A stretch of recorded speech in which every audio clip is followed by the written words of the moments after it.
금강 하구뚝에서 6명이 탄 국립생태원 조사 선박이 전복돼 연구원 1명이 숨지는 사고가 있었습니다.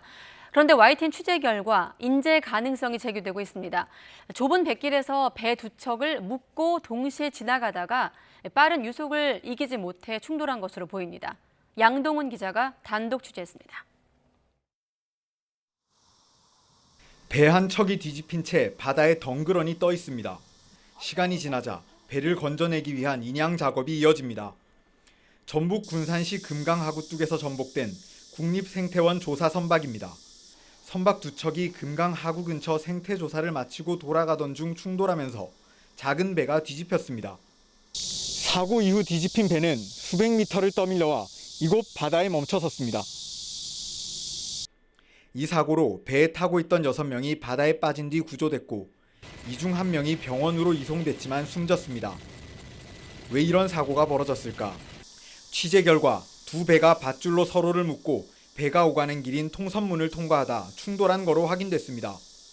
전문가들은 배 여러 척이 통선문을 동시에 통과하면 사고 위험성이 높아지기 때문에 한 번에 한 척씩 지나가는 것이 일반적이라고 지적했습니다.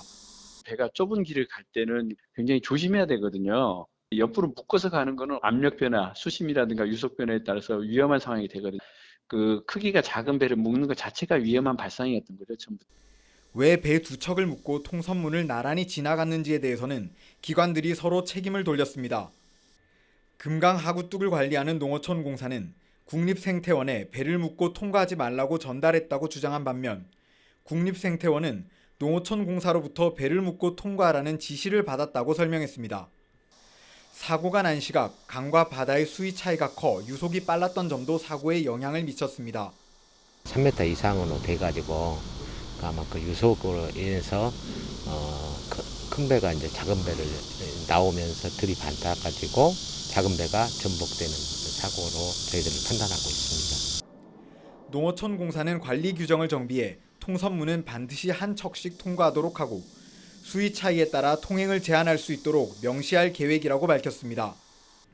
해경은 농어촌공사로부터 제출받은 CCTV 영상과 하구뚝 관리 규정을 분석하는 한편 농어촌공사와 국립생태원 관계자들을 불러 정확한 사고 원인을 조사할 방침입니다. YTN 양동훈입니다.